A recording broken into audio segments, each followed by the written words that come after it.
Բարի օր ձեզ սիրելի քուրեր եւ եղբայրներ, երեկո ողջունում եմ բոլորիդ Հիսուս Քրիստոսի անունով Աստծո կամքով նորից եթերի մեջ եմ։ Ամեն։ Սիրելիներս, այն միտքը, որ նախորդ տեսանյութում ուզում եի հաղորդեի, ցավոք սրտի քամու ազդության տակ շատ վատ էր, ոչ լիարժեք էր այդ տեսանյութը, եւ այստեղ ես կկրկնեմ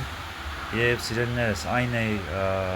այն խոսքներ, միտքներ, որ Աստված կուզում է հաղորդել, որ աշխարհիկ ձևերով դուք չեք կարող սիրելիներս հոգեվոր հարցեր լուծել,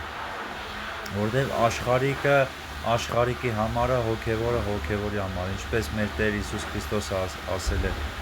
կայսրինը կայսրին տվեք, Աստծուն Աստծուն, սիրելիներս։ Եվ եթե դուք մտածում եք, թե տան հարցով, թե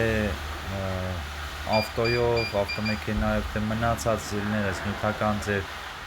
շահ ունենալու ժամանակ դուք կարող եք հոգեվոր ինչ-որ վերելքներ ունենալ, ոչ սիրելիներս։ Դա սուտ են, դա սատանայի մեր թշնամու խաբեությունը, սիրելիներս։ Ֆինանսական զարգացումը այն 6 զարգացման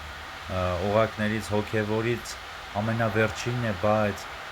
այդ 5-ը, եթե դուք չունենաք հոգեվոր, հոգեբանական, տեղեկատվական, ֆիզիկական, հասարակական, դուք չեք կարող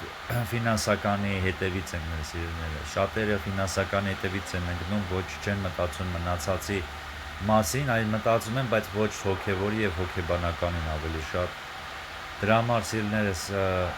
ես ձեզ ասում եմ, որ դուք արժանի եք Աստծո հետ լինել, որովհետեւ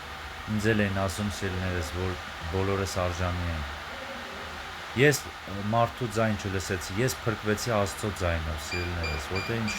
շատերը ուղղորդում են, բայց անձնական փրկություն ես Աստծուց եմ ստացել, որտեղ շատ համառ, սիրելիներս, եսակենտրոն էի ամեն դեպքում, աշխարհիկ ձևով էի եւ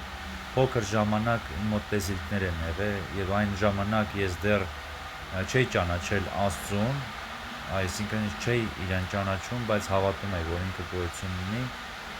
եւ ինձ տեսիլ կար, որ սիրելիներս